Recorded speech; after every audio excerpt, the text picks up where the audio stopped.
ಎಲ್ರಿಗೂ welcome back to my YouTube channel. ಎಲ್ರು ಹೇಗಿದ್ದೀರಾ? ಚೆನ್ನಾಗಿದ್ದೀರಾ ಅಂತ ಅನ್ಕೋತೀನಿ. ರೋಡ್ ಸೈಡ್ ಸಿಗುತ್ತಲ್ಲ ಆ ವಡಾಪಾವ್ನ ಇವತ್ತು ನಾನು ಮನೇಲಿ ಟ್ರೈ ಮಾಡ್ತಾ ಇದ್ದೀನಿ. ತುಂಬಾ ಚೆನ್ನಾಗಿತ್ತು, ಹೆಲ್ತಿ ಆಗಿತ್ತು. ಆ ವಡಾಪಾವ್ನ ಹೇಗ್ ಮಾಡೋದು ಅಂತ ನಿಮ್ಗೂ ತೋರಿಸ್ತಿದ್ದೀನಿ. ಬನ್ನಿ ಹೇಗಿತ್ತು ಅಂತ ನೋಡ್ಕೊ ಬರೋಣ. ನೀವು ಮನೇಲಿ ಟ್ರೈ ಮಾಡಿ ಹೇಗಿತ್ತು ಅಂತ ಕಮೆಂಟ್ ಮಾಡಿ ತಿಳಿಸಿ.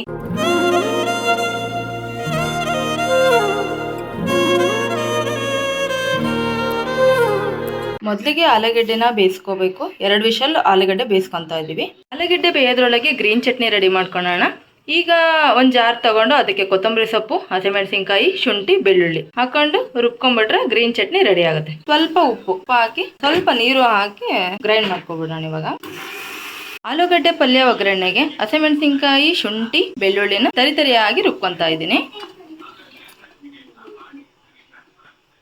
ಮಾಡಕ್ಕೆ 1 ಬೌಲ್ ಕಡಲೆ ಹಿಟ್ಟು, 1/4 ಸ್ಪೂನ್ ಖಾರ ಪುಡಿ, ಮತ್ತೆ ರುಚಿಗೆ ತಕ್ಕಷ್ಟು ಉಪ್ಪು, ಮತ್ತೆ ಸ್ವಲ್ಪ ಅಜ್ವಾನ ಹಾಕಿ ಕಲಸಿಡ್ಬೇಕು. ಸ್ವಲ್ಪ ನೆನಿಬೇಕು ಹಿಟ್ಟು. ಸ್ವಲ್ಪನೇ ನೀರು ಹಾಕೊಂಡು 1 ಗಂಟೆ ಇಲ್ಲಂಗೆ ಕಡಲೆ ಹಿಟ್ಟನ್ನ ಕಲಸಿಡ್ತಾ ಇದ್ದೀನಿ. ಇವಾಗ ಈ ಹದಕ್ಕಿದ್ರೆ ಸಾಕು. ಈ ಹಿಟ್ಟು ನೆನೆಯೋದ್ರೊಳಗೆ ಆಲೂಗಡ್ಡೆ ಪಲ್ಯ ರೆಡಿ ಮಾಡ್ಕೊಂಡ್ ಬಂದ್ಬಿಡೋಣ. ಆಲೂಗಡ್ಡೆ ಬೆಂದಿದೆ, ಸಿಪ್ಪೆ ತೆಗಿತಾ ಇದ್ದೀನಿ. ಇವಾಗ ಒಗ್ಗರಣೆಗೆ ಒಂದು ತವಾಗೆ 4 ಸ್ಪೂನ್ ಎಣ್ಣೆ, ಸಾಸಿವೆ, ಜೀರಿಗೆ, ರುಬ್ಬಿಟ್ಕೊಂಡಿರುವಂಥ ಹಸಿಮೆಣಸಿನ್ಕಾಯಿ, ಬೆಳ್ಳುಳ್ಳಿ, ಶುಂಠಿ ಪೇಸ್ಟ್ ಇದು. ಆ ಪೇಸ್ಟ್ನ ಒಗ್ಗರಣೆಗೆ ಹಾಕ್ತಾ ಇದ್ದೀನಿ. ಇವಾಗ ಈ ಹಸಿ ಸ್ಮೆಲ್ ಹೋಗೋವರೆಗೂ ಸ್ವಲ್ಪ ಎಣ್ಣೆಲಿ ಬಾಡಿಸ್ಕೋಬೇಕು. ಈಗ ಕರಿಬೇವು, 1 ಚಿಟಿಕೆ ಅರಿಶಿನ, 1 ಚಿಟಿಕೆ ಇಂಗು, ಸ್ವಲ್ಪ ಒಗ್ಗರಣೆಗೆ ಬಾಡಿಸ್ಕೋಬೇಕು. ಇವಾಗ ಏನು ಬೇಯಿಸ್ಕೊಂಡಿರ್ತೀವಲ್ಲ ಆಲೂಗಡ್ಡೆ ಸ್ಮ್ಯಾಶ್ ಮಾಡಿ ಇಟ್ಕೊಂಡಿರೋದನ್ನ ಆ ಒಗ್ಗರಣೆಗೆ ಸೇರಿಸ್ಬೇಕು. ರುಚಿಗೆ ತಕ್ಕಷ್ಟು ಉಪ್ಪು ಹಾಕಿ ಒಂದು 5 ನಿಮಿಷ ಬೇಯಿಸ್ಕೊಂಡು ಇಟ್ಕೊಂಡ್ಬಿಟ್ರೆ ಆಲೂಗಡ್ಡೆ ಪಲ್ಯ ರೆಡಿ ಆಯ್ತು. ರೆಡಿ ಆಗಿರೋ ಆಲೂಗಡ್ಡೆ ಪಲ್ಯನ ಸ್ವಲ್ಪ ತಣ್ಣಗೆ ಹಾಕ್ಬಿಡ್ಬೇಕು. ತಣ್ಣಗೆ ಹಾಕ್ಬಿಟ್ಮೇಲೆ ಸಣ್ಣ ಸಣ್ಣದಾಗಿ ಈ ಥರ ಉಂಡೆ ಮಾಡಿ ಇಟ್ಕೊತಾ ಇದ್ದೀನಿ ನೋಡಿ. ಕೆಂಪು ಚಟ್ನಿಗೆ ಶುಂಠಿ, ಬೆಳ್ಳುಳ್ಳಿ ಬೋಂಡ ಮಾಡಿ ಉಳಿದಿರುತ್ತಲ್ಲ ಅದನ್ನು ಹಾಕೊಂಡು ಮಿಕ್ಸಿ ಮಾಡ್ಕೋಬೇಕು. ಮತ್ತೆ ಶೇಂಗಾ, ಹುರ್ಕೊಂಡಿರೋ ಶೇಂಗಾ, 1/4 ಸ್ಪೂನ್ ಖಾರ ಪುಡಿ, ರುಚಿಗೆ ತಕ್ಕಷ್ಟು ಉಪ್ಪು ಹಾಕೊಂಡು ಮಿಕ್ಸಿ ಮಾಡ್ಕೊಂಡ್ರೆ ಕೆಂಪು ಚಟ್ನಿ ರೆಡಿ ಆಗುತ್ತೆ.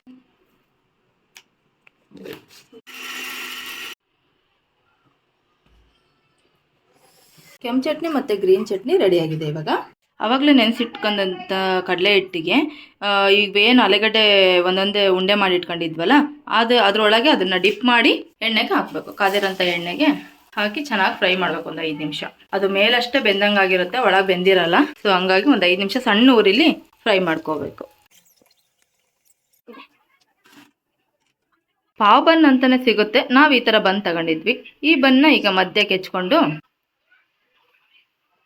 ಮಧ್ಯಕ್ಕೆ ಕಟ್ ಮಾಡ್ಕೊಂಡು ಈಗ ಅದೇನು ಗ್ರೀನ್ ಚಟ್ನಿ ಮಾಡಿಟ್ಕೊಂಡಿದ್ವಲ್ಲ ಅದನ್ನ ಫಸ್ಟ್ ಹಚ್ಬೇಕು. ನೋಡಿ ನಿಮ್ಮ ಖಾರಕ್ಕೆ ಎಷ್ಟು ಬೇಕೋ ಅಷ್ಟು ಹಚ್ಕೊಳ್ಳಿ. ನಾವು ಸ್ವಲ್ಪ ಸ್ಪೈಸಿ ತಿನ್ನೋದ್ರಿಂದ ಸ್ವಲ್ಪ ಜಾಸ್ತಿ ಖಾರ ಹಚ್ಕೊಂತೀವಿ. ಇವಾಗ ವಡ ಏನು ರೆಡಿ ಇದೆ ಅಲ್ಲ ಆ ವಡನ ಇದ್ರ ಮಧ್ಯೆ ಇಡ್ತಾ ಇದ್ದೀವಿ. ಇವಾಗ ಅದಾದ್ಮೇಲೆ ಇನ್ನೊಂದು ಸೈಡ್ ಕೆಂಪು ಚಟ್ನಿ ಮಾಡಿಟ್ಕೊಂಡಿದ್ವಲ್ಲ ಅದನ್ನ ಇನ್ನೊಂದು ಸೈಡ್ ಹಚ್ಚಿ ಕ್ಲೋಸ್ ಮಾಡ್ಕೊಂಡ್ಬಿಟ್ರೆ ವಡಾಪಾವ್ ರೆಡಿ. ಈ ತರ ಮಾಡ್ಕೊಟ್ರೆ ತುಂಬಾ ಖುಷಿಯಿಂದ ತಿಂತಾರೆ ಮಕ್ಕಳು. ನಮ್ಮನೆಲ್ಲ ಖುಷಿ ಪಟ್ಟು ತಿಂದ್ರು. ನೀವು ಈ ತರ ಟ್ರೈ ಮಾಡಿ ಹೇಗಿತ್ತು ಅಂತ ಕಮೆಂಟ್ ಮಾಡಿ ತಿಳಿಸಿ. ಈ ವಿಡಿಯೋ ಇಷ್ಟ ಆಗಿದ್ದಲ್ಲಿ ಲೈಕ್ ಮಾಡಿ, ಶೇರ್ ಮಾಡಿ, ಕಮೆಂಟ್ ಮಾಡಿ. ಯಾರೆಲ್ಲ ಹೊಸಬ್ರು ಈ ವಿಡಿಯೋ ನೋಡ್ತಿದ್ದೀರಾ, ಸಬ್ಸ್ಕ್ರೈಬ್ ಮಾಡದೆ ನೋಡ್ತಿರೋರೆಲ್ಲ ಸಬ್ಸ್ಕ್ರೈಬ್ ಮಾಡಿ. Thanks for watching.